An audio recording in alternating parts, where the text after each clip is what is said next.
So, dear students and young job seekers, professionals of tomorrow, welcome to this new video on again one more episode of job interview, right? Now, in the previous video, we discussed about the open-ended interview questions. Now, as you know, we are going through a series of videos on job interview skills. So, as a part of that, taking it forward, right, we will be today discussing specifically job interview answering closed-ended questions, right? The previous one, immediately before this, it was a concerning about your closed-ended, the open-ended job interview question, right? Where you had lot of freedom to say something elaborately, right? Discuss something in greater detail. But today we'll be going into, specifically on this closed-ended questions, what they are, why they are asked, right? And some examples we'll take, and then ideally how should you respond. So, in the previous, going back to the previous one, what we did, we were discussing about open-ended job interview questions, and again we discussed about why they are asked and some model answers, right? So, today we will be going into this, that is closed-ended questions, right? So, what basically a closed-ended question is, that is what we need to first understand, okay? Now, these closed-ended questions which are part of the interview process, why the interviewers ask is, they expect from the interviewee, right, short specific answers such as yes, no, or you have to choose from a limited options. Okay, as we proceed further, this will make it will be more clear, right? For example, in case they ask you, when did you pass out your masters in management, or when did you do your PGDM or MBA? So, what could be the possible answer? You have to mention a particular year. Do you have any work experience? Suppose they ask you. So, what should you say? Or you are a fresher. Then you said, either you say I am a fresher or having some experienced person. Now, likewise, suppose they ask you, would you prefer to work overseas? That means if you are getting a foreign posting somewhere in another country, right? Would you like that? So, what should be your answer? Either yes or no, right? This is also another example of closed-ended questions, because you don't have much options, right? That's why the closed end. Likewise, can you join if selected in the end of this month, towards the end of this month? Because they may be wanting you, or then there may be a vacancy and they don't want to keep it vacant bit long. So, they are asking you, can you join if selected by the end of this month? Sure, what will be answer? Yes, no, or there could be a third option, that is most probably. Okay, if you are saying most probably, these are all limited options, obviously. Now, another question we will take, do you have experience with Python, right? Working with Python? Are you a certified Python language skill, right? Then again your answer should be yes or no. So, these are a few questions, few examples we have taken regarding, just to explain in the initial stage what a closed-ended question could be, right? Now, let us see which all situation they ask you these closed-ended questions, or situations where the interviewers use these closed-ended questions, right? We'll list them out very short, briefly, mind you.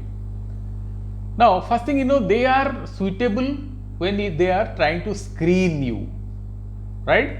So, screening interview part, there could be some closed-ended questions, right? When they want to verify, let's say your qualifications, your skill sets, your certifications, your availability for the organization, they are going to use these closed-ended questions more often. Also, in an interview at a later stage of hiring, they may use these closed-ended questions. Initial stages, they will be giving you some scope for open-ended questions so that you have more discussion, more flexibility, right? You can be more expressive, right? Now, likewise, when they want to learn some basic information about you, they are going to use this. Let's take an example here. Are you a graduate or a postgraduate in management? So, you have to indicate, no, I am a postgraduate. Okay, I did my MBA or PGDM from XYZ institutions, right? Or you can say, no, I am only a graduate. I couldn't pursue my postgraduate due to some reasons, right? But then you have to be very limited in your answers. That's why it is closed-ended. And this next is, when they want to verify your experience or soft skill, okay, they can put you closed-ended questions. Let's take one or two examples.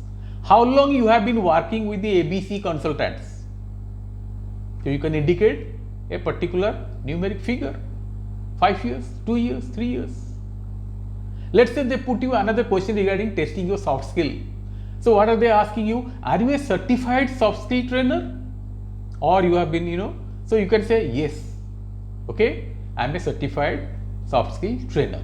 Or you can say, no, I am not a certified trainer, but then I have been teaching, I have been, skilling my students in soft skills for the last 4 years along with my domain subject. Likewise, when they want to clarify some information regarding your application, right, or your resume, okay, so they may ask you, do you have a valid driver's license or driving license, not driver's license, sorry, okay, do you have a valid driving license? Because in certain jobs they require, you should be able to move around with your own vehicle. They may not provide you a driver, right? There are international NGOs, donors like UNDP, right?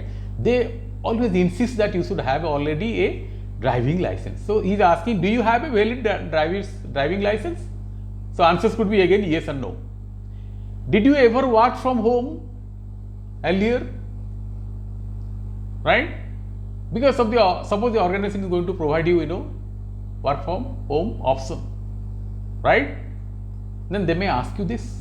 So again the answer will be very limited, yes or no, okay? Or you can say I worked in a hybrid mode. Now another occasion where they are asking you this closed-ended question is, right, to make you more comfortable, right, in the interview settings. Here goes the example here. Now, after you are settled down for the interview, the interviewers may ask you, should we begin our interview session now, or you want more time to be more comfortable? Can we get started now? Right? So that is again yet another instance where they are going to make use of these closed-ended questions, right? Another instance will take to confirm their understanding, okay, of the response you have given to them. So they may ask you, did you mean to say, or do you mean to say, right? Let us take an example. Do you mean to say India should retaliate to USA imposing high trade tariff? What could be your response? Again, yes or no, okay? But I tell you, I will come to the later, you can little bit go beyond this yes or no also at times, right? So then to obtain factual information, as I said, to elicit specific data, as I said, like years of experience, courses pursued, right? Suppose they ask you, was your PG diploma duration 1 year or 2 years, right? So now let us go to some common type of closed-ended questions and also the answers to them, right? First of all, let's go into this. So there are different categories of closed-ended questions. One is called dichotomous questions. What are dichotomous questions? As I given all you all earlier, what is that? You have only two possible answers, yes or no, true or false, right? An example, do you mean to say India has a surplus balance of payment with USA? Right? Or they can ask you in the other way around. Do you mean to say that we have serious adverse balance of payment with USA? Right? So here answer will be yes, no, or true, false. You can say true. Next category is that of rating scale questions. Rating scale questions. What is the rating scale questions? Again, one type of closed-ended questions. Now, you as a respondent, interviewee, have to select a point on a scale. Let's say scale is from 0 to 10. So they will ask you to indicate where you start. They may use a Likert scale at times, right? That is agree, strongly agree, disagree, strongly disagree. Likewise, you have different Likert scales also. Again, this is also a closed-ended question, mind you. Now, taking that rating scale, I give you an example here. How do you rate yourself in your communication skill in a scale of 1 to 10? That means you have to mention a number, right? Then we started in the beginning, single word response questions, right? Let's say take an example here. How do you describe yourself in a single word? Right? So limited, right? What is that? You will say reliable, hardworking, curious, honest. See, all these closed-ended questions where you are unable to go further beyond the limited choice. Now, multiple choice questions can also be there, right? Take an example here. Okay, what is India's GDP growth rate as per the latest estimate? And they give you choice, option A, B, C, or they can go to D. It all depends on them. So you have to choose any of these 1, A, B, C or D options. So these are also closed-ended. You cannot go beyond that. You can put your another option in that. So how do you answer these closed-ended questions? Let's go into this. Is the most important part for you, the interviewees, candidates, right? So what you have to do first is recognize the type of question they are asking. Listen very mindfully. Okay, whether the question begins with these phrases like are you, do you, did you, will you. So take for granted these are all closed-ended questions. Then you have to choose one option from the given choice. Yes or no, agreed, disagreed, option 1, 2, 3, A, B, C, likewise. Then provide a short answer, direct answer. Yes, no, or as I said, numeric figure. How do you rate yourself from a scale of 1 to 10 or 1 to 5? Next, you may add a brief, relevant explanation. Again, mind you the word brief, you cannot elaborate. So you can add a little bit of context, okay, after your initial response or answer. Here go 1 or 2 examples, let's go, right? Question is, how do you rate yourself or your level of satisfaction in the current organization you are working? So how do you rate your level of satisfaction in the current organizations you are working in a scale of 1 to 5? So how you are going to respond? If you are responding directly, your answer should be 5, or you can say 3, right? More than little bit manageable. So, but if you want to add a little bit of explanation or a context, then your sentence should be somewhat like this, right? Again, you are quoting the same numeric figure, that is 3. That means you are rating yourself, your level of satisfaction in the current organization as 3 out of 5. Then you say that quickly go on to add.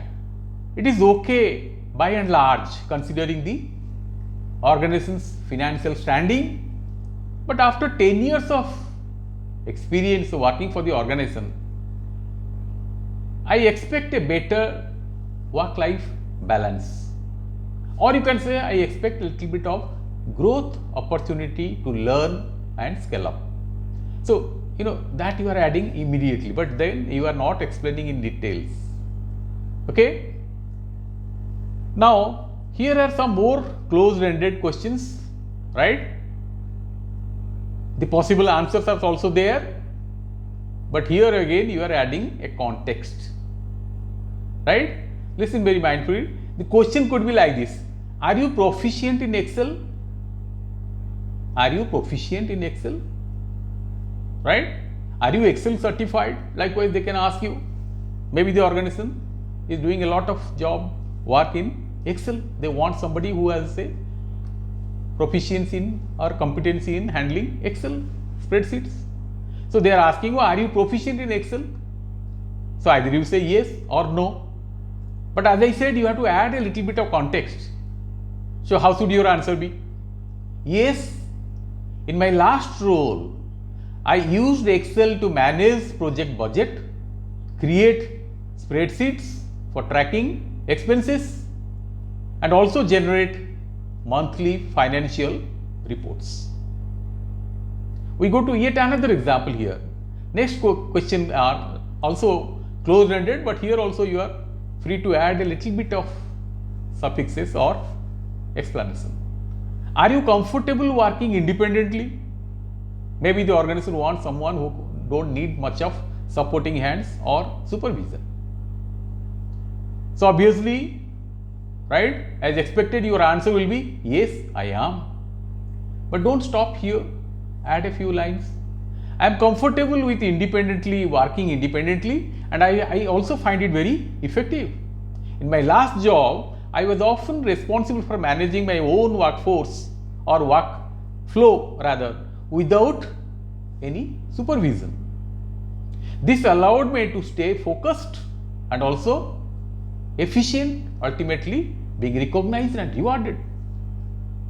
Okay. Now, mind you, we are not going into details of, but then you are going beyond, yes, no answer. Next, let us see a few more. Third question could be like this: have you ever managed a team before? That means, were you a team player, working in a team, or you work independently alone? Right? See, here something to do with your personality also. You have to be an extrovert if you want to work in a team more effectively. But some people who are introverts, they don't want to work in team. So anyway, either way, the question is, have you ever managed a team before? The answer is yes, I have. As a team lead in ABC Consultants, I managed a team of 10 people, 10 persons. Okay, I supervised their daily tasks. I provided guidance and ensured that the project goals are met in time. Okay, now this is a closed-ended question with some suffixes, some explanations, right, after your answer. Let us take one more example. The question is like this: would you say that you are self-motivated? Motivation can come from within or from beyond, outside. External motivation, internal motivation. People who are internally motivated, self-motivated, they perform better, because external motivations may not always come about, but internal motivation, that will help you to push you ahead for a long time. So what will be your answer? Yes, I believe I am strongly self-motivated, right? When I am given a task or a project, my manager shouldn't have to stand over my shoulder for 8 hours and ensure I get it done. So you are making it very crystal clear, right, that you are a self-motivated person. You don't you can be effective and you don't need anybody's supervision. Micromanaging. Now, what are the takeaways then? Here are a few I will list out before I conclude. A closed-ended interview questions can be answered, as I said, yes or no, or a short answer, but you should always be prepared to elaborate in case your interviewer is further probing. Most likely after your yes no questions, they may further ask you in case you are not adding something after that, right? Could you please elaborate? Could you give an instance? Likewise, right? Next, second takeaway would be like this. Closed-ended questions might seem very easy to answer, but they don't always offer you the opportunity to discuss and explain your stand, right? Then third takeaway is like this. Closed-ended questions are designed to obtain quantifiable data. That means to confirm certain facts, number of years of experience, okay, your level of qualifications. Basically to narrow down the informations, not the elaborate explanations, right? Name of the place or university or institution you passed from or you obtained your degree. This is yet another, instance where they are using closed-ended questions, right? Then getting clarification. They ask you, as I said earlier, and the question will obviously start with do you, have you, are you, likewise. For instance, do you like to work online? Have you ever been overseas? Are you a BTech? Right? So these are some of the questions where these are all closed-ended questions, they are trying to probe and they are very much focused on, right? So here we stop today, but I promise you, dear students, I'll get back soon with yet another video to discuss another type of interview questions. As we know, initially in some other video we have listed out there are different types of questions, as we had already discussed about closed-ended, open-ended. Then we'll be going into, let's say, some ice-breaking question also. I had a separate video on ice-breaking questions. Initially they ask you, right, just to make you comfortable, mind you. And then we'll also go into stress interview, we'll go into behavioral interview, we'll go into hypothetical interview. That will all come separately, right, for greater focus and clarity. We stop it here. Happy learning to you all. Keep scaling up your interview skills and your career also. Thank you.